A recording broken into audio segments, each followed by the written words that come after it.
വളരെ രഹസ്യമായിരുന്നു ഇവരുടെ പ്രണയം. എന്നാൽ തൻ്റെ പ്രണയം വീട്ടിൽ പറഞ്ഞപ്പോഴുണ്ടായ എതിർപ്പിനെക്കുറിച്ചാണ് കീർത്തി ഇപ്പോൾ പ്രതികരിച്ചിരിക്കുന്നത്.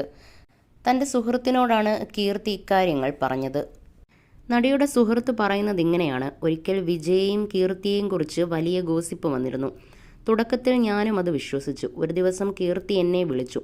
ഇങ്ങനെ വലിയൊരു ഗോസിപ്പ് പ്രചരിക്കുന്നുണ്ട്, ഇതുകൊണ്ട് എൻ്റെ കുടുംബം വലിയ മനോവിഷമത്തിലാണെന്ന് പറഞ്ഞു. ഞാൻ ക്ഷമ ചോദിച്ചു. അതിലെന്തെങ്കിലും സത്യമുണ്ടായിരുന്നെങ്കിൽ കുഴപ്പമില്ല. സ്കൂളിൽ പഠിക്കുന്ന കാലം മുതലേ ഞാൻ ക്ലാസ്സിൽ ഒരുമിച്ച് പഠിച്ചയാളുമായി പ്രണയത്തിലാണ്. 15 വർഷമായി ഈ പ്രണയബന്ധമെന്ന് പറഞ്ഞു. ഇത് പുറത്തു പറഞ്ഞാൽ ഈ ഗോസിപ്പ് തന്നെ ഇല്ലാതാകില്ലേ എന്ന് ഞാൻ ചോദിച്ചു.